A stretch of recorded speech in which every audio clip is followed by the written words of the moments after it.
اس سورہ یاسین کے تعلق سے ایک فضیلت جو بیان کی جاتی ہے کہ یہ قرآن کا دل ہے، یہ ثابت نہیں ہے اندر، یہ واضح کر دوں۔ سورہ یاسین قرآن کا دل ہے بول کر جو روایتیں آتی ہے وہ صحیح درجے کی نہیں ہے کوئی بھی، تو لہٰذا یہ فضیلت تو سورت کی نہیں ہے۔ رہا موتا کے وقت اس کو پڑھنا یا قبر پر پڑھنا یا دفناتے وقت پڑھنا یا اس کے بعد قبر پر جب بھی گئے پڑھنا، اس کی کیا حقیقت ہے؟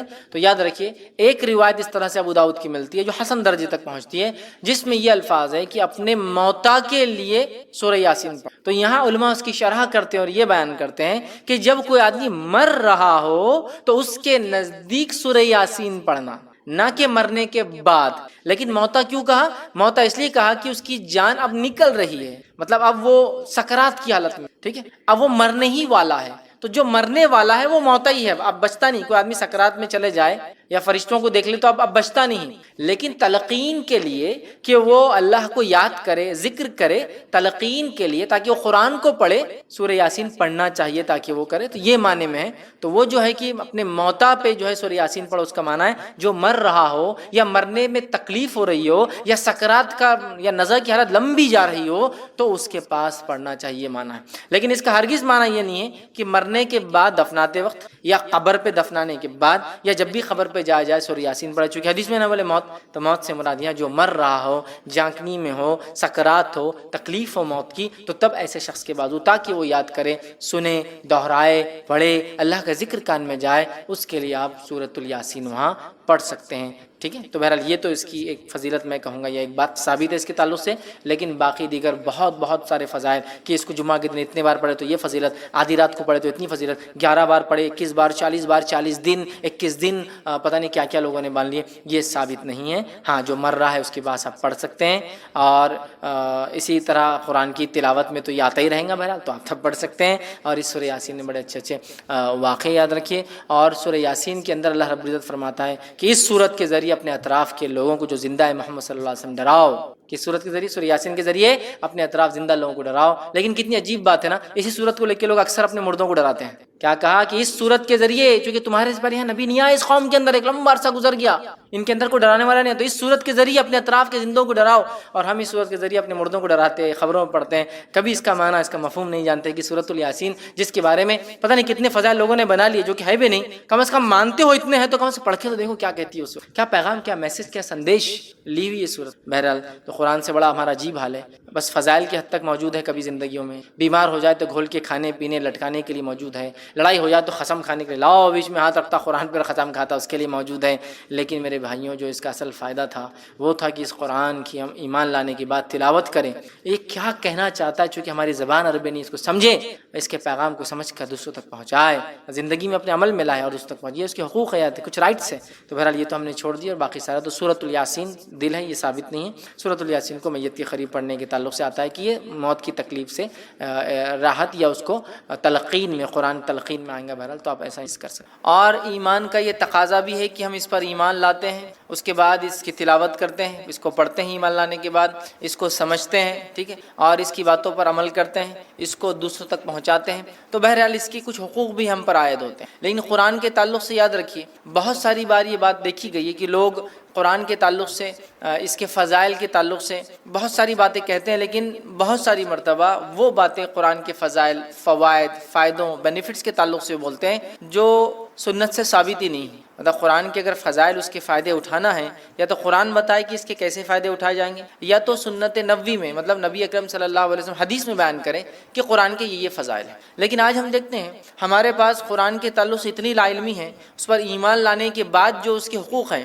کہ اس کو پڑھا جائے، اس کو سمجھا جائے، اس پہ عمل کیا جائے، اس کو دوسروں تک پہنچایا جائے، یہ تمام چیزوں سے ہماری زندگی اللہ رحم کرے خالی نظر آتی ہے۔ مطلب ایمان لانے کی جہاں تک بات ہے، بلیف کی جہاں تک بات ہے، تو ہم دعویٰ کرتے ہیں قرآن پہ ہم ایمان لائیں، لیکن باقی حقوق ترک کر دیتے ہیں۔ اسی طرح قرآن کے فضائل بھی ہے، ظاہر سی بات ہے، یہ کتاب بہت سارے جو ہے فائدے اپنے ساتھ لاتی ہے، اس کی تلاوت کے کئی فائدے ہیں، اتنے سارے کہ جو بتائے گئے وہ بھی ہوتے ہیں، جو نہیں بتائے گئے وہ بھی ہمیں انشاءاللہ ملتے ہیں، کچھ دنیا میں ملیں گے، کچھ آخرت میں ملیں گے۔ لیکن قرآن کے تعلق سے کچھ فضائل گھڑ دیے گئے ہیں، لوگوں نے بنا دیے ہیں، لوگوں نے بتا دیے ہیں، عجیب و غریب فضائل مختلف صورتوں کے تعلق سے۔ اور ایسے بھی کچھ فضائل ہیں جو ثابت ہی نہیں ہے، چلیے کچھ ثابت ہے اور اس کو بڑھا دیا لوگوں نے۔ مطلب ایک چیز ثابت ہے کہ قرآن کی یہ صورت کی یہ فضائل ہے، اب لوگ بڑھا چڑھا کر بتا رہے ہیں، تو یہ تو سمجھ میں آ رہا ہے کہ کچھ تو ہے لیکن اس میں لوگوں نے اضافہ کر دیا، ایڈ کر دیا۔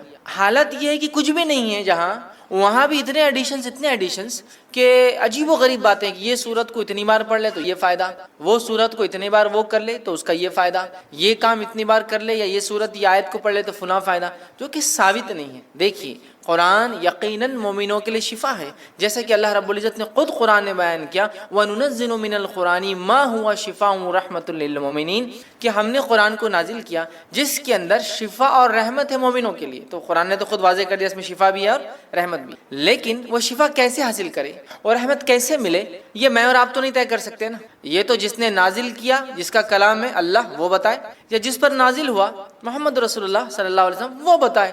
لیکن ہمارے پاس اتنے فضائل مختلف صورتوں کے ہم نے خود ایجاد کر لی۔ اچھا یہ عجیب و غریب بات ہے، جس کے فضائل ثابت ہے وہ غائب ہے، جس کے ثابت نہیں ہے وہ ایسے دھڑلے سے چالو، اسی کوئی انتہا نہیں۔ اب کوئی یہ سوال کر سکتا ہے بھائی قرآن تو ہے نا، قرآنی آیت تو ہے نا، قرآن کی سورے ہے نا، تو کیا ہوا پڑھ لیے تو، کیا ہوا گنتی طے کر لیے تو، کیا ہوا فکس تعداد بنا لیے تو، کیا ہوا ایک دن فکس کر لیے تو۔ میرے بھائی ایک دوا جب ڈاکٹر لکھتا ہے تو وہی بتاتا ہے کہ اس کا استعمال کیسے کیا جائے، بھائی دوا ہی تو ہے نا، ہے طریقہ بھی بتا جائیں۔ تو قرآن ہے، یقیناً شفا ہے، رحمت ہے، برکت ہے، مغفرت ہے، دنیا اور آخرتی کامیابی ہے، لیکن یہ کامیابی کے لیے، یہ شفا، یہ رحمت، یہ برکت، یہ مغفرت کے لیے مجھے اور آپ کو اس کتاب کو ویسے ہی فالو کرنا پڑے گا جیسے بتایا گیا۔ خاص طور سے فضائل کے معاملے میں مسلمان بڑے کمزور نظر آتے ہیں۔ معنی یہ فضائل کے معاملے میں عمل سب سے زیادہ ہوتا ہے، کمزور کس معنی میں کہ گھڑ لیے گئے ہیں، خود ایجاد کر لیے ہیں، سیلف جو ہم نے بنا لی ہے کہ بھائی یہ فائدہ ہے قرآن کا، فضائل مطلب فائدہ، تو اب یہ تو یا تو قرآن بتائے میرا یہ فائدہ، یہ تو حدیث۔ تو بہت ساری قرآنی صورتوں کو ہم لوگوں نے خود بنا لیا ہے کہ اس کے یہ فضائل ہیں، اس کے یہ فوائد ہیں، اس کے یہ بینیفٹس ہیں، اس کے یہ ثمرات ہیں۔ یاد رکھیے کسی بھی چیز کے فضائل کے لیے یہ ضروری ہے کہ وہ ہمارے دین اور شریعت کا حصہ ہو، ہمیں بتائے گئے ہو۔ قرآن بھی اگر ہے اور اگر کسی مخصوص تعداد میں آپ وہ صورتوں کو پڑھتے ہیں تو یہ بھی ضروری ہے کہ وہ ہمیں بتایا گیا ہو کہ ان صورتوں کو ایسی مخصوص تعداد میں پڑھنا چاہیے۔ تو آج میں انشاءاللہ عزیز قرآن کی چند صورتوں، بعض صورتوں کو میں نے اس لیے کہا کہ ہر صورت کے فضائل بیان کرنا ممکن بھی نہیں ہے، میں کم و بیش وہ فضائل بیان کروں گا جو حدیث میں واضح آتے ہیں، کلیئر کہا گیا، صورتوں کے نام لے کر کہے گئے، جیسا کہ سارے قرآن کے فضائل ہیں، مطلب قرآن مجید کے پڑھنے کے فضائل، تو وہ تو کچھ بھی بڑھیا فضائل ہیں، لیکن جہاں ہم بولتے ہیں مخصوص صورتوں کے تعلق سے، تو آج میں آپ کے سامنے قرآن مجید کے بعض صورتوں کے انشاءاللہ فضائل رکھوں گا، اور انشاءاللہ العزیز اللہ تعالیٰ نے موقع دیا تو میں قرآن مجید کی بعض صورتوں کے نہیں، بعض آیتوں کے اور بعض الفاظ کے فائدے بھی اور فضائل بھی انشاءاللہ کبھی آئندہ وقت رکھوں۔ تو آج صورتوں کے، چیپٹرز کے، سوروں کے فضائل دیکھیں گے، پھر کبھی موقع رہا تو اس کی خاص آیتوں کے اور خاص الفاظ کے جو حدیث میں آتے ہیں وہ فضائل بھی کبھی ہم دیکھیں گے، ٹھیک ہے۔ تو بعض صورتوں کے،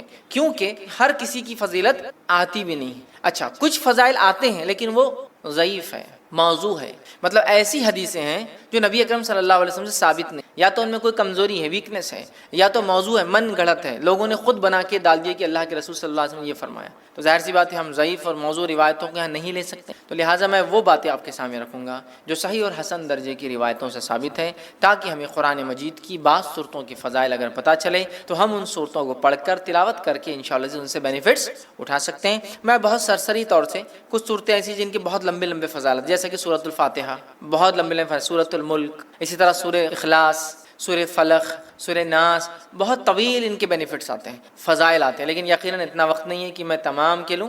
یقیناً صورتوں کی تفسیر میں نے سورہ فاتحہ کی تفسیر رکھی تو اس کے سارے فضائل ماشاءاللہ اس میں رکھے۔ آج میں مختصر چنندہ اہم فضائل کو، اگر ایک صورت ہے جیسے سورۃ الکہف، کئی فضائل آتے ہیں تو ظاہر سی بات ہے پورے نہیں رکھوں گا، ان میں سے کچھ، تاکہ ہم زیادہ سے زیادہ صورتوں کے آج فضائل دیکھنے کی کوشش کریں کہ ان صورتوں کے کیا فضائل آتے ہیں، خود قرآن نے کیا بیان کی، اور کچھ فضائل جو احادیث میں آتے ہیں انشاءاللہ وہ میں آپ کے سامنے رکھنے کی کوشش کروں گا۔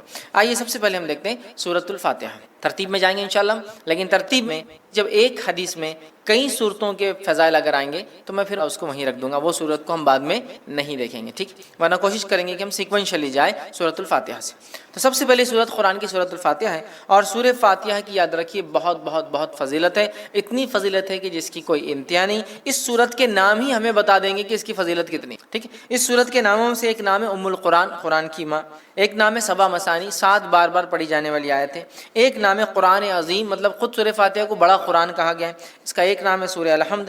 اسی طرح سورۃ الشکر، سورہ دعا، سورہ شافیہ، سورہ الکافیہ، سورہ کنز، شفا والی، کافی ہو جانے والی، خزانہ، ٹھیک ہے، دعا، تعریف، الحمد، کئی نام اس کے آتے ہیں. ان کے نام ہی خود بتاتے ہیں اس صورت کے کتنے سارے فضائل. اور فاتحہ اس لیے کہا جاتا ہے کہ اس سے قرآن شروع ہوتا ہے. فاتحہ افتتاح سے لفظ آتا ہے، اس کا مطلب فتح مطلب کھلنا، اوپننگ. تو چونکہ قرآن اس سے کھلتا ہے اسی لیے اس کو سورہ فاتحہ کہا جاتا ہے، قرآن اس سے شروع ہوتا ہے. آئیے اس کی فضائل میں سے ایک فضیلت جو آتی ہے وہ یہ ہے، جامع ترمذی کی روایت ہے جو حضرت ابی بن کعب رضی اللہ عنہ فرماتے اور کہتے ہیں رسول اللہ صلی اللہ علیہ وسلم فرمایا کہا، اس ذات کی قسم جس کے ہاتھ میں میری جان ہے، سورۃ الفاتحہ جیسی سورت نہ تو توریت میں نازل کی گئی، نہ تو انجیل میں نازل کی گئی، نہ زبور میں نازل کی گئی. یہ 7 آیتیں ہیں جو بار بار پڑھی جاتی ہے، یہی قرآن عظیم ہے اور جو مجھے دیا گیا ہے.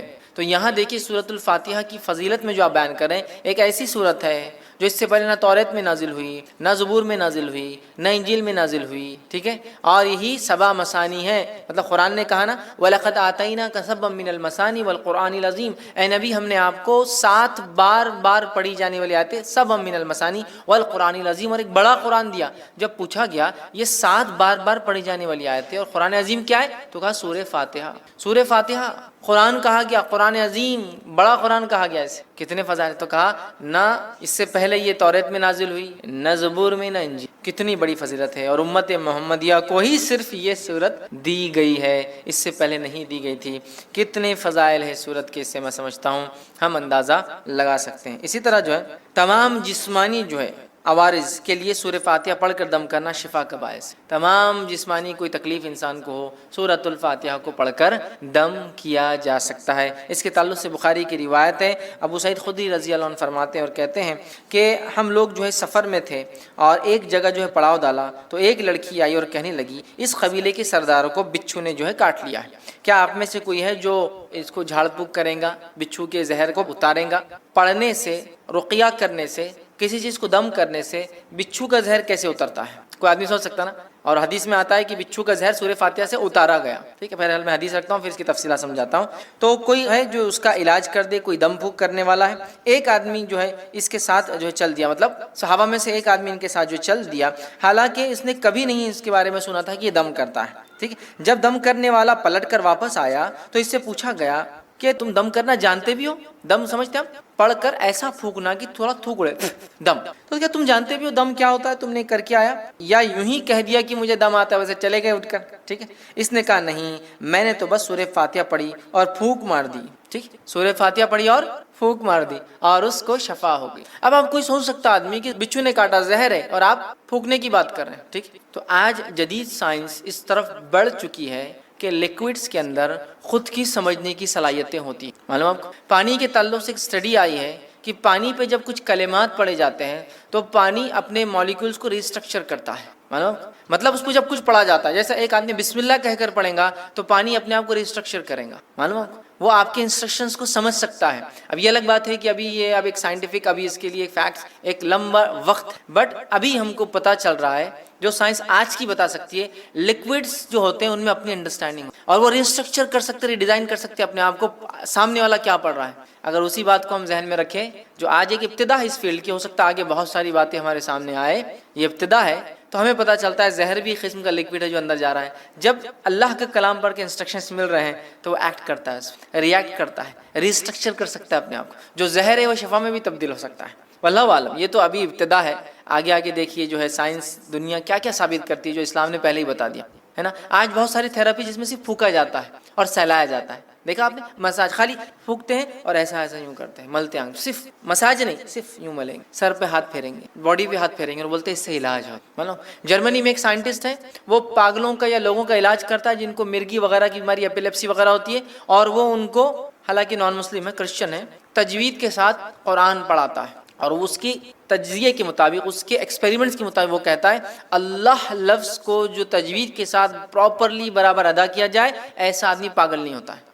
وہ مسلمان نہیں ہے لیکن اس کی تھراپی کہتی ہے کہ یہ لفظ کو صحیح بولنے سے مینٹلی آدمی اچھا رہتا ہے. سبحان اللہ. ٹھیک ہے، تو بہرحال تو زہر کا اتارا ہے، اس لیے میں نے کہا کہ جسمانی بیماریوں کا اس کے اندر علاج ہے. اسی طرح سورۃ الفاتحہ کی ایک فضیلت یہ ہے، جادو، جن، مرگی یا کسی پر سایہ یا کسی چیز کا اثر ہو، بیماری، اگر کسی انسان کو ہو اور صبح اور شام جو ہے 3 مرتبہ سورہ فاتحہ پڑھ کر دم کی جائے تو اس کو شفا مل جاتی ہے. جادو، کوئی اثر، آصف جس کو کہتے ہیں، ٹھیک ہے، مرگی، ایپیلیپسی، اس جیسی کوئی بھی بیماری ہو انسان کو، اگر سورۃ الفاتحہ صبح اور شام 3 مرتبہ پڑھ کے دم کی جائے تو اس کو فائدہ ہوتا ہے. جس کے تعلق سے ابو داؤد کی روایت ہے، ایک لمبا واقعہ ہے. خارجہ بن سلت رضی اللہ عنہ کا جو اس کے راوی وہ کہتے ہیں کہ ان کے چچا نے روایت کیا کہ وہ ایک سفر میں تھے اور وہ ایک جگہ سے گزرے جہاں ایک آدمی کو لایا گیا جو زنجیروں میں جکڑا ہوا تھا، مطلب اس کو باندھا ہوا تھا رسیوں وغیرہ میں. لوگوں نے کہا یہ پاگل ہے اور تم محمد صلی اللہ علیہ وسلم کے ساتھی ہو اور تم محمد صلی اللہ علیہ وسلم کے ساتھ رہے ہو، کچھ ایسا پڑھو کہ اس انسان کو شفا ہو جائے. صحابہ اس کو صبح اور شام 3 مرتبہ سورہ فاتحہ پڑھتے اور اس پر دم کرتے، تھوکی لگاتے، تھوکتے کرتے، اور وہ کہتے تھوڑے دن یہ کیا اور اس کے بعد وہ آدمی ایسا فریش ہو گیا جیسے کہ غلام تھا، آزاد کر دیا گیا، ایک دم اچھا ہو گیا، شفایاب ہو گیا. ٹھیک ہے، اور جو ہے روایت بہرحال لمبی اور بھی بہت ساری باتیں اس میں. ہم کو جو فضائل لینا تھے وہ یہ تھے کہ اس کے پڑھنے سے ذہنی بیماری، پاگل پن، مرگی، جن، سایہ، جو بھی بہرحال بولتے لوگ، نظر بد، سب کا علاج الحمدللہ اس صورت کے اندر. ٹھیک ہے، آئیے دوسرا سورۃ البقرہ. سورۃ البقرہ کی کیا فضیلت ہے اس کے تعلق سے میں سمجھتا ہوں بہت زیادہ بتانے کی ضرورت نہیں. یہ بڑی مشہور اور معروف صورت ہے، قرآن کی سب سے بڑی صورت ہے. حدیث کے اندر اس کی فضیلت میں جو آتا ہے، جامع ترمذی کی روایت ہے، نبی اکرم صلی اللہ علیہ وسلم فرمایا کہ جس گھر میں سورۃ البقرہ تلاوت ہوتی ہے اس گھر میں شیطان داخل نہیں ہوتا ہے. میں یقیناً حدیث کے کمپلیٹ ورڈنگز نہیں رکھوں گا چونکہ ہمیں کافی صورتوں کی فضیلت دیکھنا ہے، بس سرسری طور سے بیان کرتا جاؤں گا، کوئی دیکھنا چاہے تو تفصیلات دیکھ سکتا ہے. تو جامع ترمذی کی روایت ہے، نبی اکرم صلی اللہ علیہ وسلم فرمایا اور کہا کہ جس گھر میں سورۃ البقرہ پڑھی جاتی ہے اس گھر میں شیطان داخل نہیں ہوتا ہے، یاد رکھیے. اسی طرح سورۃ البقرہ کے تعلق سے صحیح مسلم کی روایت میں جو فضائل آتے ہیں وہ کیا ہے سنیے. سورۃ البقرہ کی تلاوت اور سماعت جادو کا بہتر علاج ہے.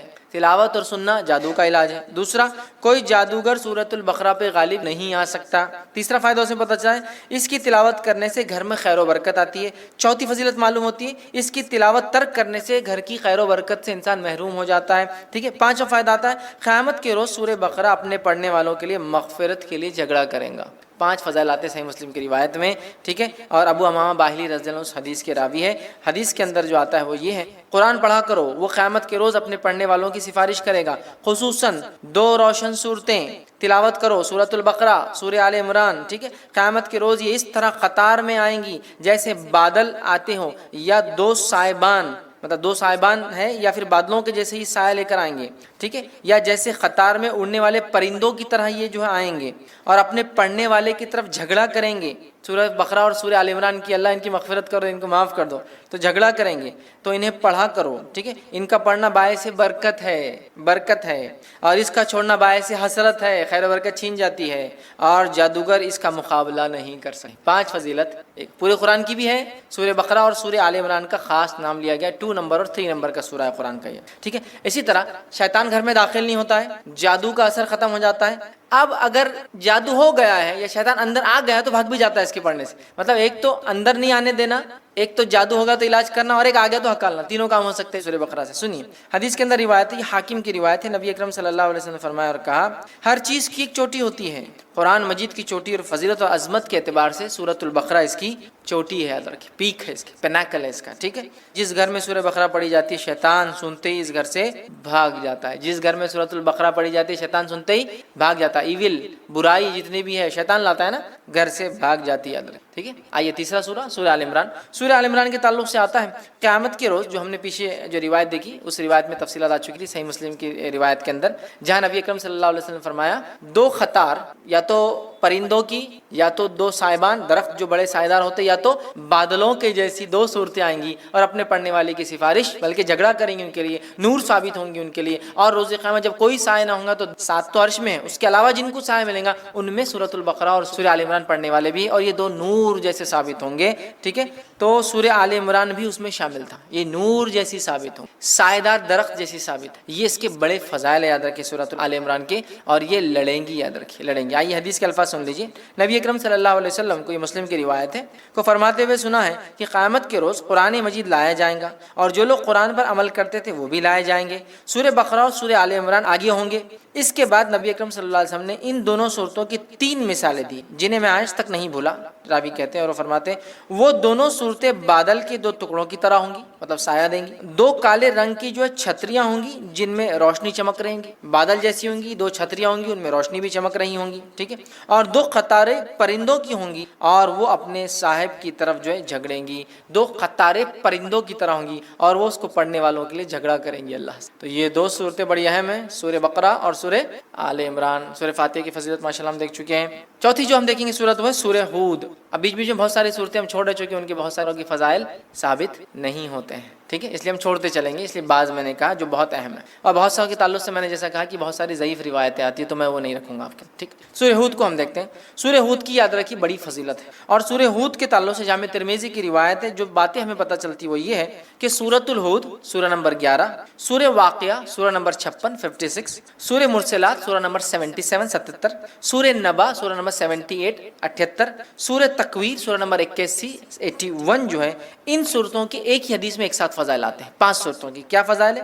عبداللہ ابن عباس رضی اللہ عنہما کے راوی کہتے ہیں ابوبکر صدیق رضی اللہ عنہ نے عرض کیا یا رسول اللہ صلی اللہ علیہ وسلم، آپ بوڑھے ہو گئے ہیں. مطلب نبی اکرم صلی اللہ علیہ وسلم کے سر میں کچھ بال سفید نظر آنے لگے تھے. حالانکہ انس بن مالک رضی اللہ عنہ کہتے ہیں آپ کے بہت کم بال سفید تھے اور آپ تیل لگانے سے چھپ جایا کرتے تھے. تو اللہ کے رسول صلی اللہ علیہ وسلم سے ابوبکر صدیق نے پوچھا رضی اللہ عنہ، کیا بات، بہت سارے بال آپ کے سفید نظر آئے؟ تب اللہ کے رسول صلی اللہ علیہ وسلم فرمایا، مجھے سورہ ہود، سورہ واقعہ، سورہ مرسلات، سورہ نبا، سورہ تکویر نے بوڑھا کر دیا ہے. مطلب یہ صورتیں قیامت کا منظر پیش کرتی، یہ صورتوں نے قوموں کے واقعات، یہ صورتوں نے قوموں کے ایمان نہ لانے پر کیسے عذابات آئے. سورہ ہود پڑھیے آپ، کتنی قوموں کے واقعات، نوح علیہ السلام کا واقعہ، صالح علیہ السلام کا واقعہ، شعیب علیہ السلام کا واقعہ، ہود علیہ السلام کا واقعہ ہے نا، کتنے واقعات ہیں. تو ان واقعات نے، ان قصوں نے، ان باتوں نے، جو واقعات یہاں ہوئے ہیں، جو قوموں کے ساتھ سلوک ہوا ہے، میری قوم بھی ایمان نہیں لا رہی، ان کے ساتھ بھی یہ ہو سکتا ہے نا، میرے بات کے لو. تو اللہ کے رسول صلی اللہ علیہ وسلم یہ صورتیں نازل ہوئی تو آپ غور کر کے، فکر کر کے، سوچنے کی بنیاد پر آپ کے بال جو ہے سفید ہونے لگے. لیکن اس سے ایک بات جو پتہ چلی وہ یہ ہے، یہ وہ صورتیں ہیں جن کے پڑھنے سے آخرت کی فکر پیدا ہوتی ہے. اس کی فضیلت ہے آخرت کی فکر، اور ایکسٹرا آرڈنری فکر کرنے سے آدمی بوڑھا ہونا شروع ہو جاتا ہے. بولتے ہیں لوگ ارے وقت سے پہلے بال سفید ہو، کیا فکریں ہیں تم کو؟ بولتے ہیں آخرت، اور آخرت بڑی اہم چیز ہے، یاد رکھیں. تو 5 صورتیں اس میں آ گئی. اسی طرح جو ہے سورہ بنی اسرائیل دیکھیں گے ہم، سورہ نمبر 17. سورہ بنی اسرائیل کے تعلق سے یاد رکھیے یہ بڑی اہم صورت ہے، اور نبی اکرم صلی اللہ علیہ وسلم کے تعلق سے جامع ترمذی کی روایت ہے. یوں آتا ہے، عائشہ رضی اللہ عنہا فرماتی اور کہتی ہے نبی اکرم صلی اللہ علیہ وسلم اس وقت تک نہیں سوتے تھے جب تک سورہ بنی اسرائیل اور سورہ الزمر، سورہ الزمر، سورہ بنی اسرائیل سورہ نمبر 17، سورہ الزمر سورہ نمبر 39 39، سورہ الزمر کی تلاوت نہیں کر لیتے تھے. نبی اکرم صلی اللہ علیہ وسلم نہیں سوتے جب تک کہ 2 صورتوں کی تلاوت نہ کرتے، سورہ بنی اسرائیل، ٹھیک ہے، یا سورہ اسراء سورہ نمبر 17، اور دوسرا آپ فرماتی اور کہتی سورہ الزمر، سورہ زمر سورہ نمبر 39 39 نمبر کا یاد رکھیں. یہ 2 کی جب تک تلاوت نہ کرتے جب تک آپ سوتے نہیں تھے، یاد رکھیں. ٹھیک ہے، تو اس سے پتہ چلا نبی اکرم صلی اللہ علیہ وسلم جس صورت کی تلاوت کر کے سو رہے ہیں یقیناً وہ صورت بڑی اہمیت کی، بڑی اہمیت کی حامل ہے، یاد رکھیں. ٹھیک ہے، تو یہ 2 صورتوں کے تعلق سے آتا ہے کہ آپ سونے سے پہلے اس کو تلاوت کیا کرتے ہیں. آئیے آگے بڑھتے ہیں. سورہ نمبر 18 سورہ کہف دیکھتے ہیں. سورہ کہف بڑی مشہور اور معروف صورت ہے. صرف اگر اتنا کہہ دوں کہ نبی اکرم صلی اللہ علیہ وسلم نے تاکید کی کہ جمعہ کو پڑھا کرو ایوری فرائیڈے، تو میں سمجھتا ہوں اتنا ہی ہمارے لیے کافی. بٹ اس کے کئی فضائل آتے ہیں الحمدللہ.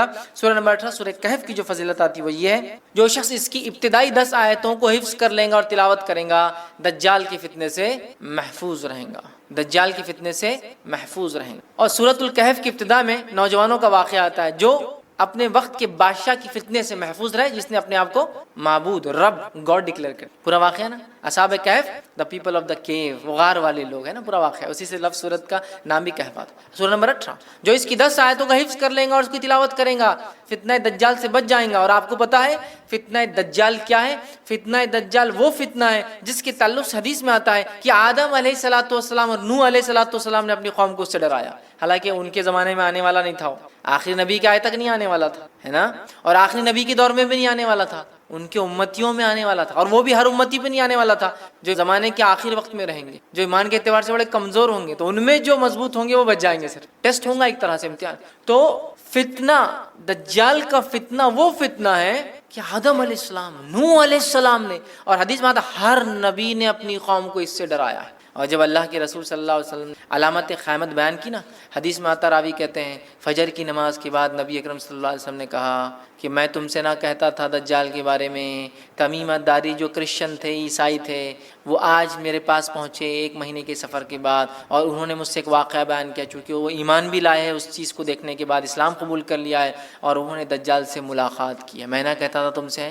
اور اس کے بعد نبی اکرم صلی اللہ علیہ وسلم سناتے گئے، راوی کہتے ظہر کا وقت آ گیا، ہم نے ظہر کی نماز پڑھی، پھر علامت قیامت اب بتاتے گئے، عصر کا وقت آ گیا، ہم نے عصر کی نماز پڑھی، پھر علامت قیامت بتاتے گئے، اور صحابہ کہتے ہیں جب پوری علامتیں آپ نے دن بھر میں بتا دی تو ہم اتنے خوف زدہ ہو گئے کہ کسی جھاڑی کے پاس سے جاتے ڈر لگنا شروع، کسی جھاڑ کے پاس سے ڈر لگتا تھا کہ دجال نکل کے آنا جائے، اللہ اتنا ڈرا، دجال اتنی خطرناک، اور اس سے سیفٹی کے لیے صرف 10 آیتیں یاد کرنا ہے، 10 جملے، 10 سینٹنسز یاد کر لو، محفوظ۔ اب آپ بولیں گے 10 جملوں سے کیسا محفوظ ہو سکتا ہے انسان؟ ہو سکتا 10 جملے کے معنی اور مفاہیم۔ ابھی تو میں کہہ رہا ہوں نا، قیامت تک قرآن اپنے عجیب و غریب معجزے دکھاتا رہے گا۔ قرآن دیکھیے، ہر نبی کو اللہ نے قوم کے پاس بھیجا، قوم ایمان بغیر معجزے کے نہیں لائی، میریکل کے، تو اللہ تعالیٰ نے اب چونکہ نبی نہیں بھیجیں گا تو ایک ایسا معجزہ میریکل قرآن بھیج دیا ہے جو ہر دور میں اپنے آپ کو معجزہ ثابت کر کے رہیں گا، ہر ایج میں ثابت کریں گا۔ نبی اکرم صلی اللہ علیہ وسلم کے زمانے میں عربی اور لغت کا ایج تھا، شاعری کا ایج تھا، قرآن نے ثابت کیا۔ اس کے بعد کے زمانوں میں فلسفوں کو لوگوں نے آگے کیا، قرآن نے ثابت۔ آج سائنس اور ٹیکنالوجی قرآن ثابت کرتا ہے، کل کوئی اور دور ہوگا قرآن وہاں بھی اپنے آپ کو۔ تو اس کی 10 آیتیں سورۃ الکہف کی، صحیح مسلم کی روایت ہے، ابو درداء رضی اللہ عنہ فرماتے اور کہتے ہیں رسول اکرم صلی اللہ علیہ وسلم فرمایا، جس نے سورہ کہف کی پہلی 10 آیتیں یاد کر لی وہ فتنے دجال سے محفوظ کر لیا گیا۔ یاد کرو، سمجھو اس کو، اس کے معنی مفہوم پہ غور کرو، فتنے دجال سے انشاءاللہ ہم بچ جائیں گے، ٹھیک ہے۔ اسی طرح جو ہے سورہ کہف کی آخری 10 آیت تلاوت کرنے والا فتنے دجال سے محفوظ رہے گا۔ پہلی 10 آیتیں یاد کرنے والا، آخری 10 آیتیں تلاوت کرنے والا محفوظ رہے گا۔ یاد بھی کر لے، یاد کرنا ہے تو مسئلہ نہیں۔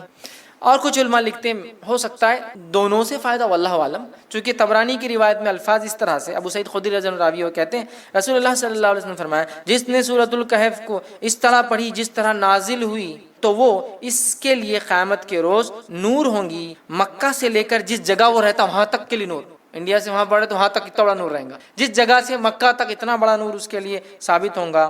اور جس نے سورہ کہف کی آخری 10 آیتیں پڑھی فتنے دجال سے، اس سے کوئی نقصان نہیں پہنچے گا۔ تو 10 آیتیں یاد کر لی تو بھی بچ گیا، آخری 10 آیتیں پڑھ لی تو بھی بچ گیا، ٹھیک ہے۔ اور میں بھی ہو سکتا دونوں بھی اس کا معنی ہو کہ پہلی بھی پڑھ لے، 10 بعد کی بھی پڑھ لے، انشاءاللہ انسان محفوظ ہے۔ اسی طرح جمعہ کی روز سورہ کہف کی تلاوت کرنے والے کے لیے 2 جمعوں کے درمیان ایک روشن نور ہوتا ہے، 2 جمعے کے درمیان روشن نور ہوتا ہے، یہ حاکم اور بیہقی کی روایت ہے، یاد رکھیں۔ اسی طرح جو ہے سورہ کہف کے بعد سورہ فتح یہ قرآن کی 48 نمبر کی سورت ہے، 48، ٹھیک ہے۔ سورہ فتح کے تعلق سے جو ہے آپ صلی اللہ علیہ وسلم نے فرمایا اور کہا کہ دنیا و ما فیہا کی ہر نعمت سے زیادہ یہ سورت مجھے محبوب، دنیا اور اس میں جو کچھ ہے اس سے زیادہ مجھے یہ سورت محبوب ہے، پسندیدہ ہے، میں اس کو چاہتا ہوں۔ کیوں؟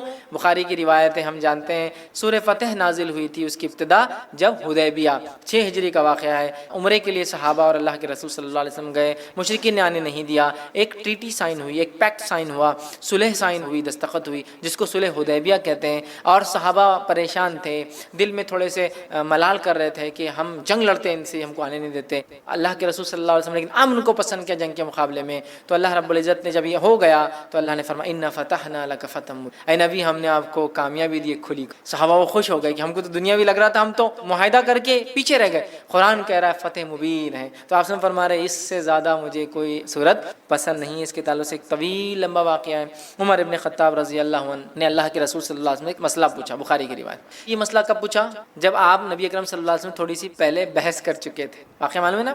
حضرت عمر رضی اللہ عنہ آئے، اللہ کے رسول صلی اللہ علیہ وسلم نے کہا کہ اللہ کے رسول صلی اللہ علیہ وسلم کیا ہم حق پر نہیں ہیں؟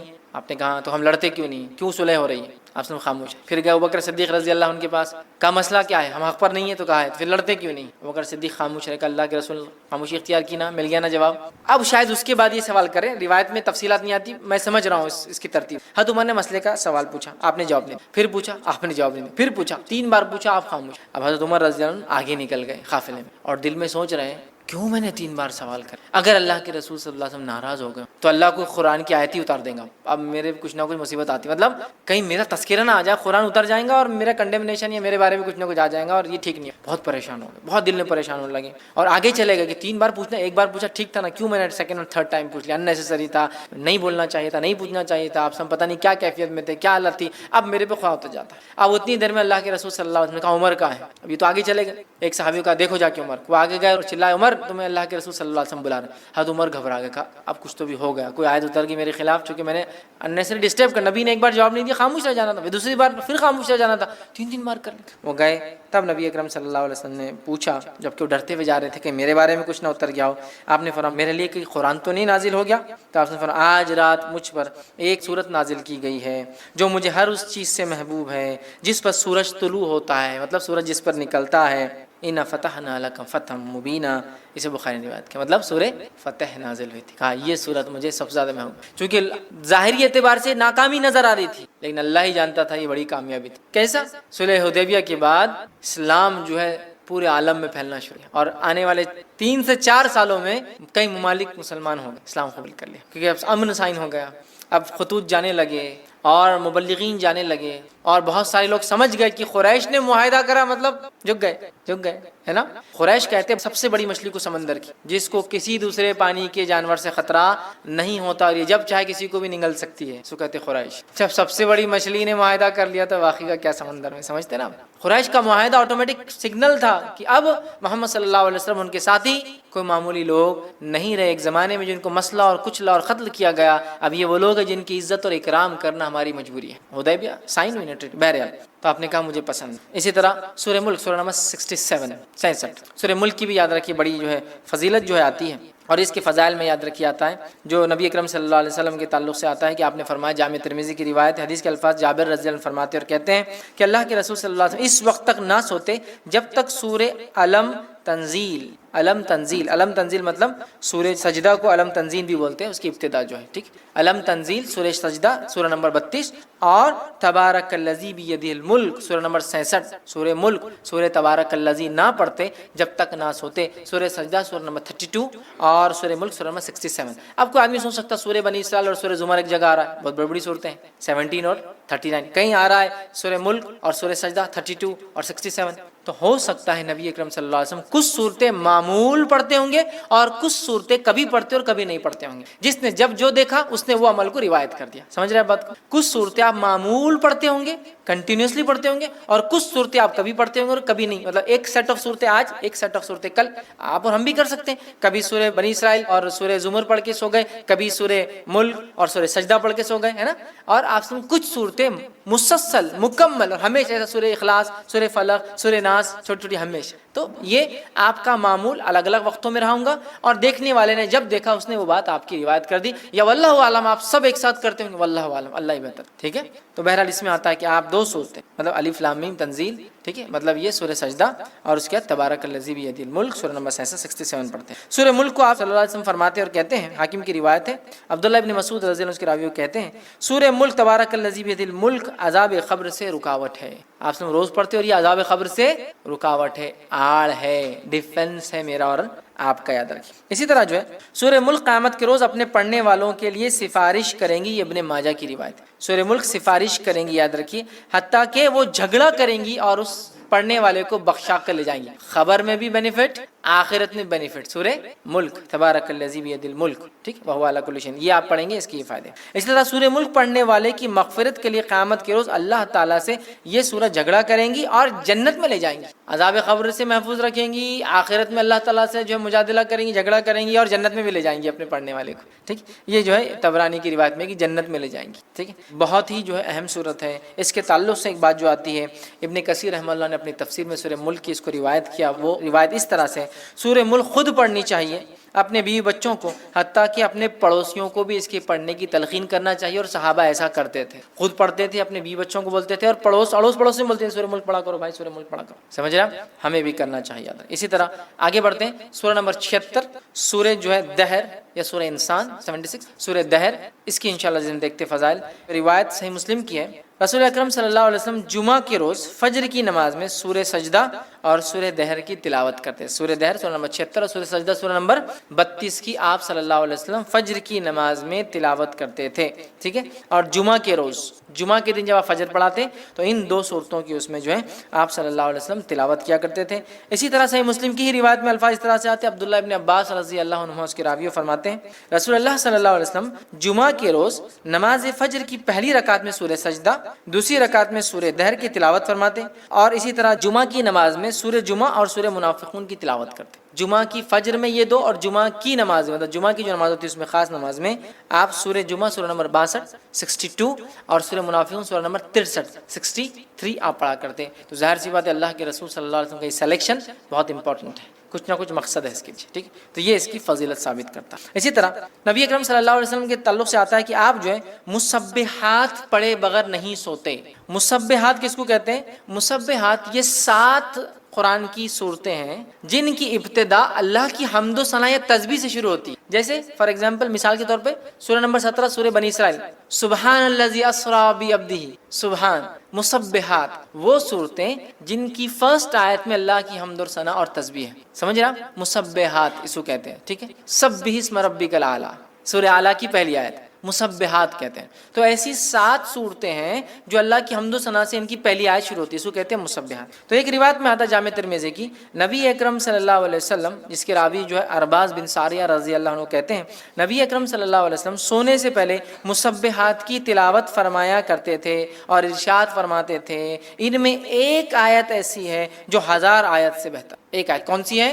مخفی، چھپا ہوا ہے، ہڈن، یہ قرآن کے چھپے ہوئے خزانوں میں سے خزانہ ہے۔ جیسا حروف مقطعات ہے نا، چھپے ہوئے خزانے قرآن کی، چھپی ہوئی چیز ہے، ویسا ہی ایک ہے کوئی جو 1000 کے برابر ہے۔ مسبحات میں کون کون سے آتا ہے؟ وہ صورتیں جن کی ابتدا اللہ کی حمد و ثنا سے شروع ہوتی ہے، ایسی 7 ہیں، اور اللہ کی حمد و ثنا پہ ختم ہونے والی صورتیں بھی 7 ہیں، اسٹارٹنگ والی 7 ہے اور اینڈنگ والی بھی 7 ہے ادا کی۔ اسی طرح اللہ کی حمد و ثنا کرنے والی سوروں کی شروعات 7 ہے۔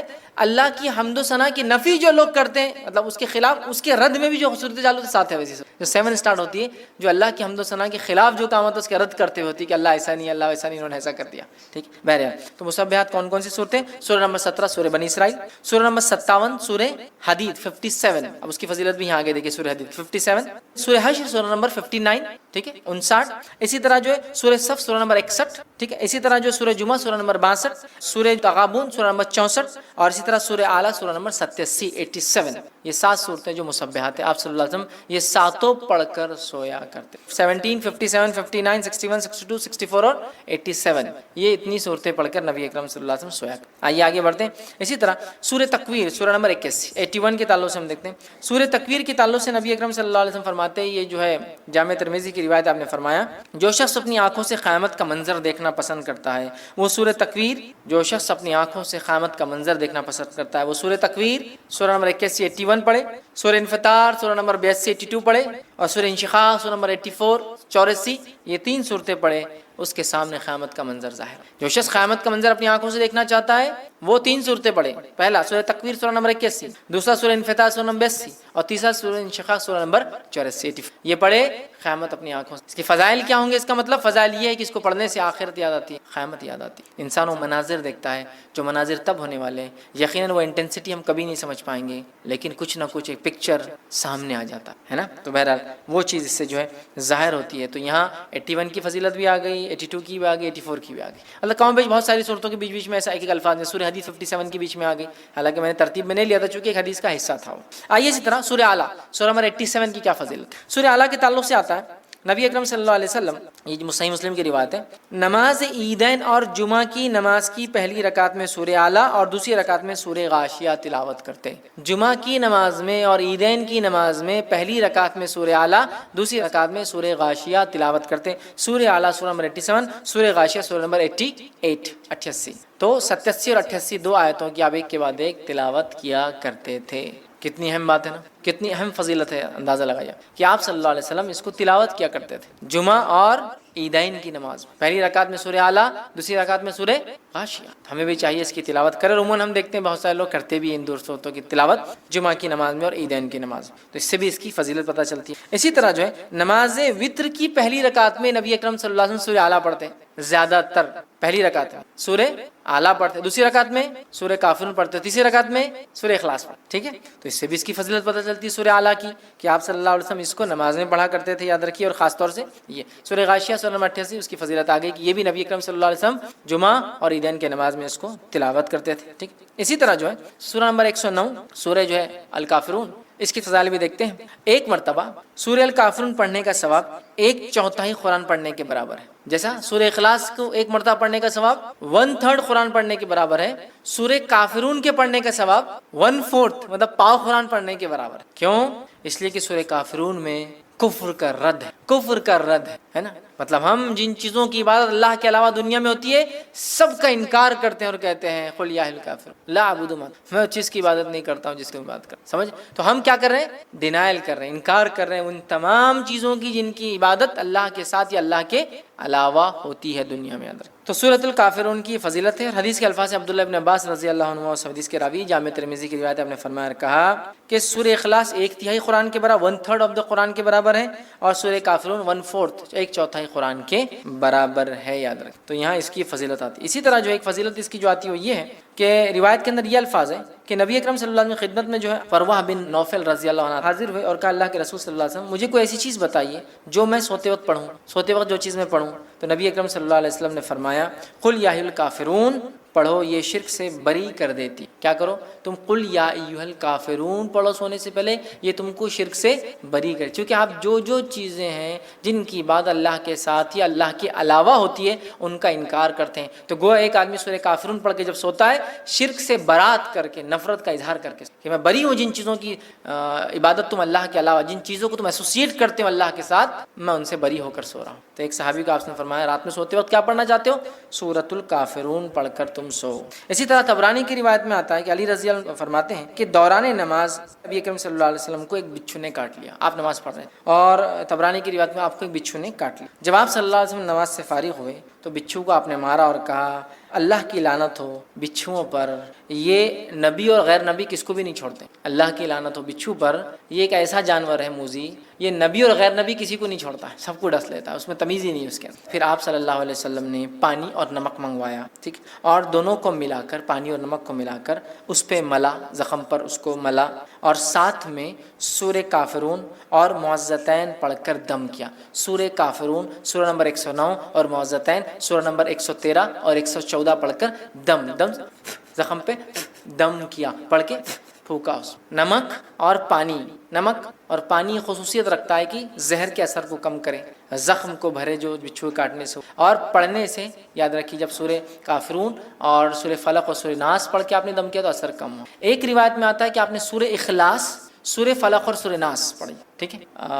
تو اس میں ہم یہ کہہ سکتے ہیں چونکہ دونوں روایتیں صحیح ہیں تو ہو سکتا ہے ایک واقعے پہ آپ نے یہ پڑھا ہو یا ایک واقعے پہ آپ نے یہ پڑھا ہو، اللہ عالم جو بھی ہو، چونکہ ایک روایت میں اخلاص اور معوذتین اور ایک میں کافرون اور معوذتین کے الفاظ بہرحال آتے ہیں، ٹھیک۔ اسی طرح جو ہے جامع ترمذی کی روایت ہے بیت اللہ شریف کا طواف کرنے کے بعد 2 رکعت نماز سے پہلے نبی اکرم صلی اللہ علیہ وسلم پہلی رکعت میں سورہ کافرون اور دوسری میں سورہ اخلاص پڑھتے ہیں۔ طواف کر لیا آپ نے، پھر آپ مقام ابراہیم کے پاس جاتے ہیں جو 2 رکعت پڑھتے ہیں، تو نبی اکرم صلی اللہ علیہ وسلم کا طریقہ رہا سنت، ضروری نہیں کسی کو نہ یاد ہو تو کوئی مسئلہ نہیں، پہلی رکعت میں سورہ کافرون اور دوسری رکعت میں سورہ اخلاص آپ پڑھا کرتے تھے، ٹھیک ہے۔ تو اس سے بھی پتہ چلتا ہے اس کی اہمیت۔ نسائی کی روایت ہے 3 وتر کی نماز میں نبی اکرم صلی اللہ علیہ وسلم پہلی رکعت میں سورہ اعلیٰ 87 سورہ نمبر، دوسری رکعت سورہ کافرون 109 109 اور تیسری رکعت سورہ اخلاص 112 نمبر کا سورہ پڑھا کرتے تھے وتر میں، 3 رکعت وتر جب آپ نماز پڑھتے تھے۔ آئیے آگے بڑھتے ہیں۔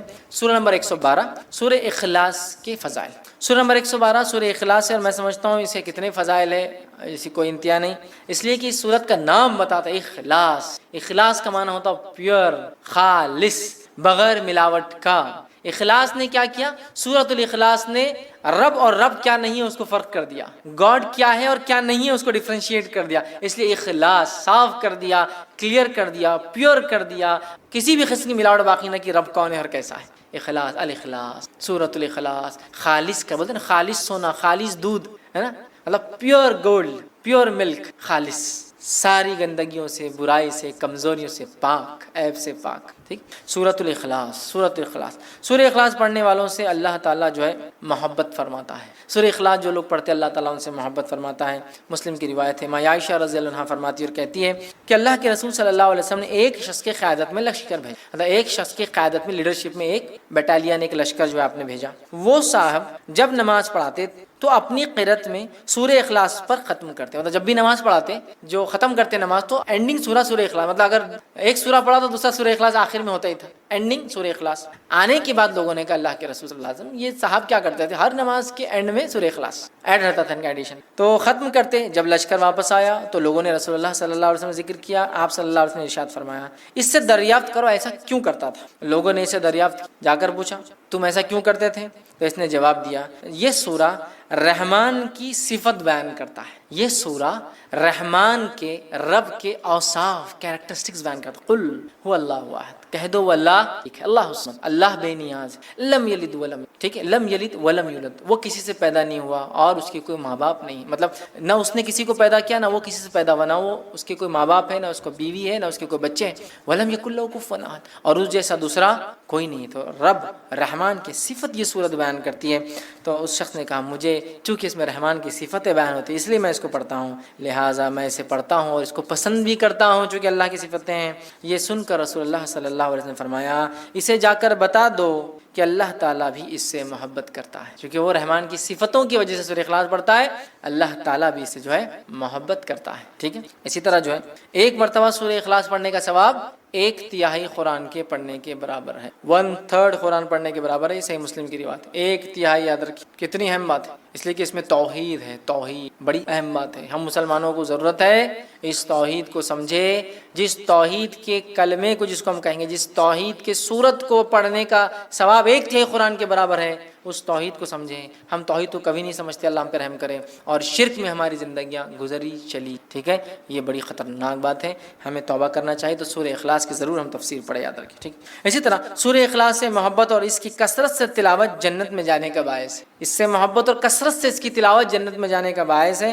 ابو ہریرہ رضی اللہ عنہ فرماتے ہیں رسول اکرم صلی اللہ علیہ وسلم کے ساتھ میں تھا، آپ صلی اللہ علیہ وسلم نے ایک آدمی کو قل واللہ احد پڑھتے ہوئے سنا تو آپ صلی اللہ علیہ وسلم نے فرمایا اس کے لیے واجب ہو گئی. میں نے عرض کیا کیا واجب ہو گئی، تو آپ صلی اللہ علیہ وسلم نے ارشاد فرمایا جنت. سورہ اخلاص پڑھا، آپ نے فرمایا اس کے لیے واجب ہو گئی. میں نے پوچھا کیا واجب ہو گئی اس کے لیے، تو کہا جنت. تو ابو کیا لگ رہا، صرف قل واللہ احد اللہ الصمد لم یلد ولم یولد ولم یکن لہ کفوا احد، ہاں جنت میرے واجب ہو گئی. یہ کلمے کے مطابق میری پوری زندگی گزرے مجھ پر جنت، یہ کلمے کے مطابق میری پوری زندگی گزرے اور میری موت اخلاص توحید پر ہی آئے، یہ میرے لیے واجب ہے، اب جنت میں. تو آپ سمجھ رہے ہیں کتنی اہم بات ہے. سورہ اخلاص معمولی نہیں، یاد رکھیں. اسی طرح جو ہے 10 مرتبہ سورہ اخلاص پڑھنے والے کے لیے جنت میں ایک گھر تعمیر کر دیا جاتا ہے. اب آپ دیکھیے غور سے، یہ پہلی صورت آئی جس میں کوانٹٹی آئی ہے کتنی بار پڑھنا ہے، باقی کسی میں بھی کوانٹٹی نہیں تھی اب تک.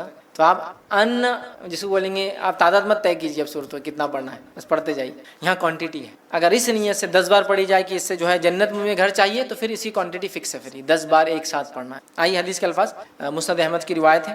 معاذ بن انس رضی اللہ عنہ فرماتے اور کہتے ہیں رسول اللہ صلی اللہ علیہ وسلم فرمایا جس نے قل واللہ احد آخر تک 10 بار پڑھی اس کے لیے اللہ تعالیٰ جنت میں گھر تعمیر کرتے. جس نے سورہ اخلاص کو 10 بار پڑھا اللہ تعالیٰ اس کے لیے جنت میں ایک گھر تعمیر کرتے ہیں. سمجھ رہا بات کو، گھر تعمیر کرتے اللہ تعالیٰ کس شخص کے لیے جو سورہ اخلاص کو 10 بار پڑھتا ہے، یاد رکھیے. تو آپ دیکھیے کتنی بڑی فضیلت ہے کہ 10 ٹائمز کا ریسیٹیشن جنت میں ایک گھر، مذاق نہیں. ٹھیک ہے، اسی طرح شیطان کے وسوسوں سے بچنے کے لیے سورہ اخلاص پڑھ کر بائیں جانب، ٹھیک، بائیں مطلب لیفٹ ہینڈ جو ہے 3 مرتبہ تھوکنا چاہیے.